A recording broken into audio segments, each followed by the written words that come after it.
रोशन मेरी मंजिल की तरफ तेरे कदम आते हैं। आज का दिन शहर शोलापुर की तारीख का वाकई अहम तरीन दिन है। जिस तरह उर्दू के पहले शायर अमीर खुसरो हैं, उर्दू के पहले नावल निगार डिप्टी नज़ीर अहमद हैं, उर्दू के पहले साहिब दीवान शायर कुली कुतुब शाह हैं, जिस तरह उर्दू का पहला अखबार जाने जहां नुमा हर तक ने शुरू किया था, बिल्कुल इसी तरह उर्दू का पहला घर ना दिल्ली में बन रहा है, ना कलकत्ता में बन रहा है, ना लखनऊ में बन रहा है, ना मुंबई में बन रहा है। ये तारीख है कि उर्दू का पहला घर की बनने की शुरुआत, उसकी सोच की शुरुआत शहर शोलापुर से हुई। किसी भी जुबान का अपना कोई मजहब नहीं होता, अपनी जात नहीं होती, जुबान का अपना इलाका होता है, जुबान के अपने चाहने वाले होते हैं।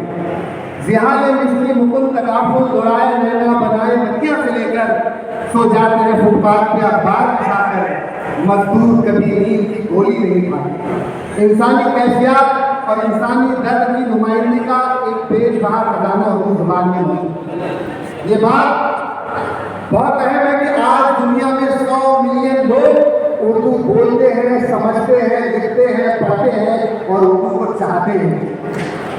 आज इस तारीखी मौके पर एक तारीखी बात सुन लीजिए। उर्दू मेला और उर्दू घर, ये 1999 के पहले किसी जुबान में एक टर्मिनोलॉजी नहीं थी। मैडम ये शब्दावली जो है उर्दू मेला उर्दू घर 1999 से पहले किसी डिक्शनरी में, किसी जुबान में, किसी मैगजीन में, किसी लुगत में, किसी फरंग में मौजूद नहीं थी। शहर शोलापुर के कोहना मश्क शायर, जिनकी तकरीबन 15 किताबें शाये हो चुकी हैं, जो कहते हैं कि सी में इशाक से हो प्यार के चश्मे रवा, खिल उठे दिल की जमीन महके मेरा हिंदुस्तान, ऐसी फिक्र रखने वाले शायर मीर अफजल साहब ने 1999 में पहली मर्तबा उर्दू मेला मुनक्कद करने का इरादा जाहिर किया। और बुजुर्ग शायर यहाँ पर मौजूद हैं, बशीर परवाज साहब और फारूक सैयद साहब ने इसे अमली जामा पहनाया। और 12, 13, 14 मार्च 1999 में हुतात्मा स्मृति मंदिर में, जिसे कदीर शोलापुरी नाम दिया गया था, हुतात्मा स्मृति मंदिर को कदीर शोलापुरी नाम दिया गया था। कदीर शोलापुरी वो शायर है जो कहते हैं कि बहती धारा बहती जाए, बहती है तो बहने दो, इस धरती पर सबका हक है, सबको जिंदा रहने दो। इस 3 दिन के उर्दू मेले में पद्मश्री फ्रीडम फाइटर अली सरदार जाफरी, पद्मश्री फ्रीडम फाइटर अली सरदार जाफरी, माहिर गालिबियत, गालिब एक्सपर्ट पद्मश्री कालिदास गुप्ता साहब, इन्होंने बदनफ्स नफीस 3 दिन यहाँ पर मौजूद रहकर इस मेले की क़यादत की। इसके इख्तिताम पर कालिदास गुप्ता साहब ने एक नज्म कही, उर्दू के ताल्लुक से बहुत जज्बाती हो गए। उसका एक शेर है, उन्होंने कहा कि सब बंद टूट जाएं जमानो मकान के, सब बंद टूट जाएं जमानो मकान के, और मेले यूं ही लगा करे उर्दू जुबान के। कालिदास गुप्ता साहब ने कहा था सब बंद टूट जाएं जमानो मकान के, मेले यूं ही लगा करे उर्दू जुबान के। और साथियों, ये तारीख है।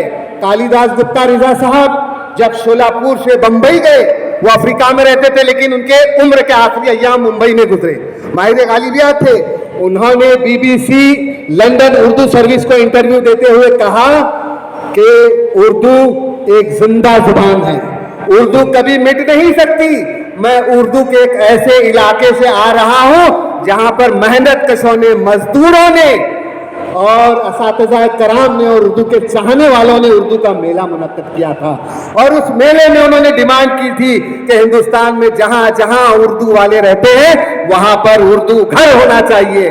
तो कालिदास गुप्ता रिजा साहब ने उस इंटरव्यू में यह भी कहा था कि इस उर्दू घर की तामीर के लिए मैं अपने आप को वक्फ करता हूं।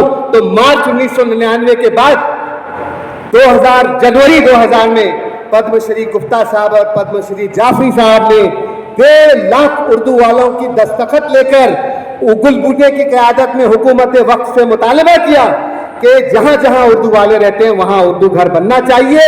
और उसका नतीजा यह निकला कि 2014 में शहर शोलापुर में पहला उर्दू घर वजूद में आया। ये और बात के मालेगांव और नांदेड़ में भी उर्दू घर बन चुके हैं। नांदेड़ के उर्दू घर का इफ्तिताह हो चुका है।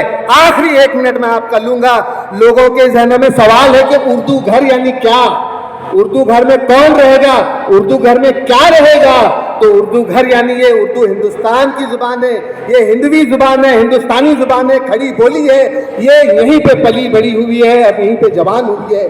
तो उर्दू की तरक्की और तरवीज और इशाअत का काम यहाँ पर होगा। यहाँ पर सेमिनार हॉल है, लाइब्रेरी है, ऑडिटोरियम है, क्लासेस है, मेहमान खाना है, वो तमाम चीज़ें जो है यहाँ पर मौजूद है।